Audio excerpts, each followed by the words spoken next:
A house divided against itself cannot stand. Now those are in and of themselves quite wise words. They were put in the Bible by the people who wrote the book, and they were borrowed by people such as Abraham Lincoln. There has to be some validity to them, certainly. And I can even understand the sort of context in which a statement like that does have validity. When you are faced with a real external threat, you must stand united as a house to face that threat. You must be facing the external threat that is threatening you with a united front. That is understandable. But as Daniel Dennett himself pointed out quite clearly, there's a flip side to that coin. There's a flip side to this internal cohesion, this internal concord and unity, and the flip side of that is xenophobia.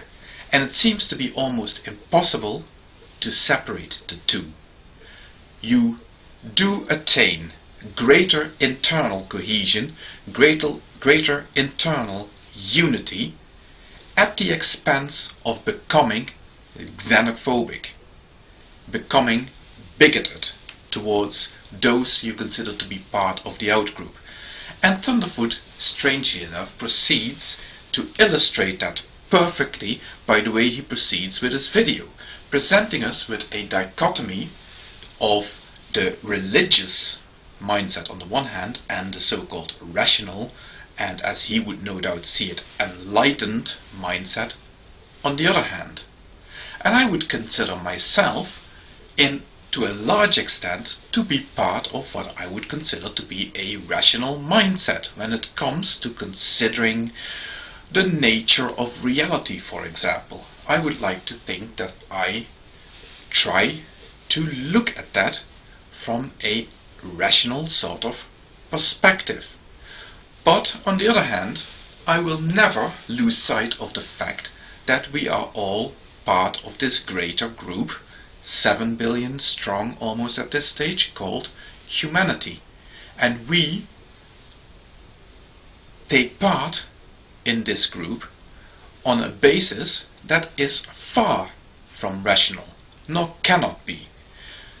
Things such as the joy of life, celebrations, ritual, and so on, are important aspects of human life, are important things, are important as ingredients to what makes us truly human.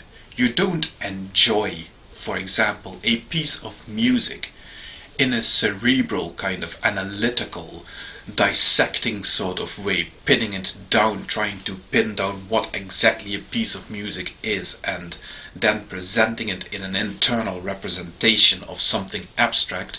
No, you live a piece of music.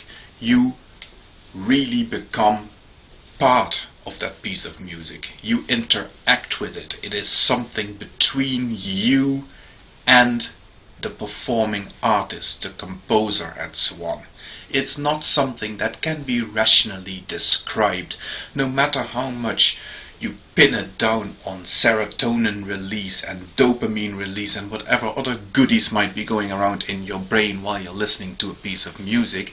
It will never explain what it's like to experience such a thing, what it's like to experience emotions, what it's like to be a human being.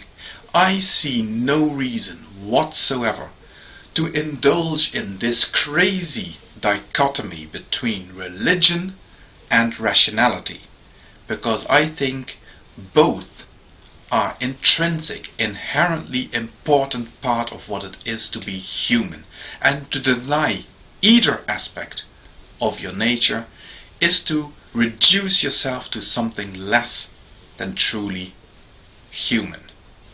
So I don't feel there is any need to unite a house of rational-minded people against some amorphous blob of a threat of a uniformly dangerous religious mindset.